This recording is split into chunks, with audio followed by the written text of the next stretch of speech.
Inilabas na ng Forensic Group ng Philippine National Police o PNP ang resulta ng otopsiya at maging ng histopathology report ng 14 anyos na grade 5 student na sinaktan umano ng kanyang guro sa Antipolo City.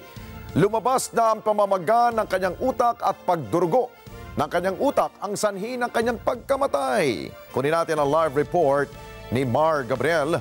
Mar? Alex, bagaman may resulta na nga yung mga ginawang pagsusuri dito sa biktima, naging maingat itong mga opisyal ng PNP Forensic Group sa paglalabas o pagbibigay ng kanilang opinyon at konklusyon dito sa kaso.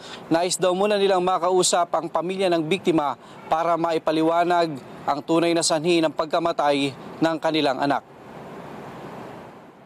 Intracerebral edema o ang pamamaga ng utak at intracerebral hemorrhage o pagdurugo ng utak ang naging sanhi ng pagkamatay ng 14 anyos na grade 5 student na si Francis J. Gumikib.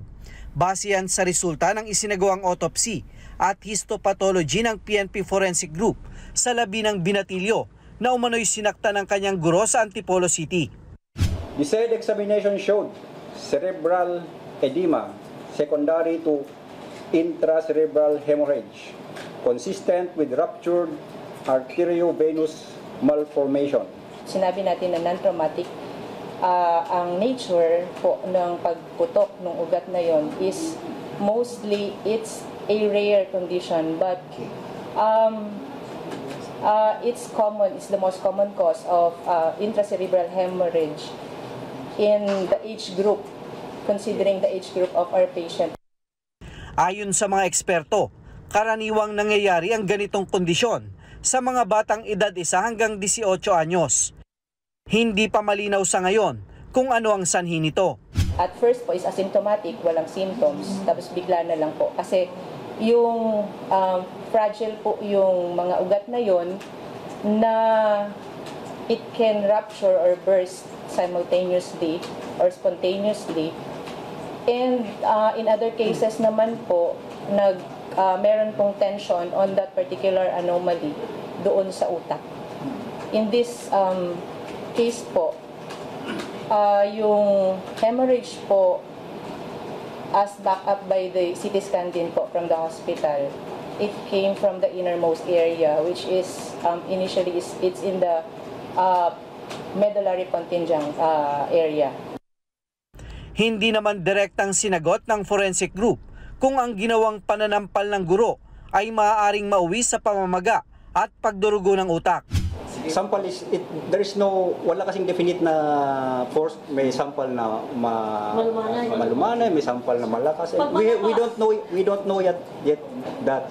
That's I think part of the investigation na inimbestiga ng ating territorial police. So as to ang sa atin lang dito is yung technical findings doon sa result ng autopsy.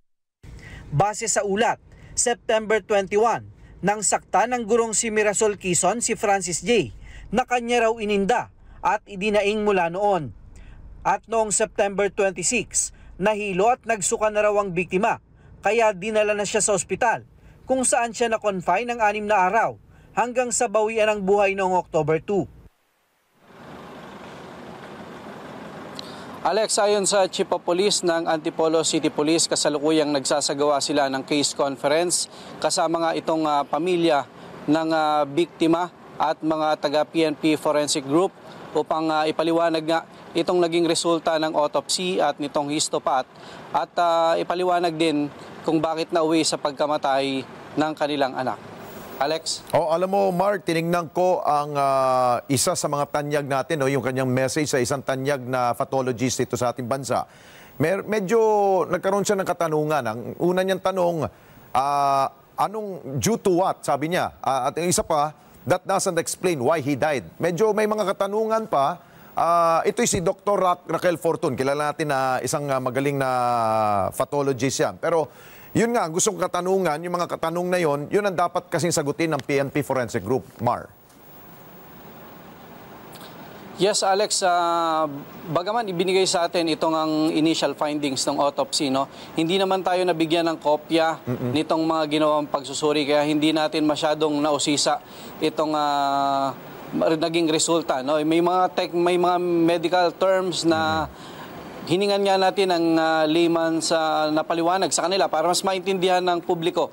Pero tayo mismo ay hindi natin maintindihan o hindi natin maaaring tayo lang ang magpaliwanag nito. Yes. Dahil ang paliwanag kanina ng mga taga-forensic group, hindi nila masyadong ma-explain dahil nga ang priority nila sa ngayon ay ipaunawa muna itong resulta doon sa pamilya ng biktima para naman maging fair sa kanila at hindi marinig mula sa iba o sa mga news outlet ang tungkol dito nga sa naging resulta ng mga pagsusuri. Pero nangako ang mga taga-forensic group na oras na makausap na nila at mapaliwanagan itong pamilya ay agad silang magsasagawa uli ng press conference para nga bigyang linaw at ibigay yung buong detalye nitong ginawang mga pagsusuri dito sa biktima. Alex? Okay, maraming salamat sa iyo, Mark Gabriel. Mata natin dyan sa Campo Crame. Maraming salamat sa inyo pong pagsubaybay sa Mata ng Agila Primetime. Para malaman ang matatag, matapang at matapat na mga balita, i-follow lamang at mag-subscribe sa @Net25 TV.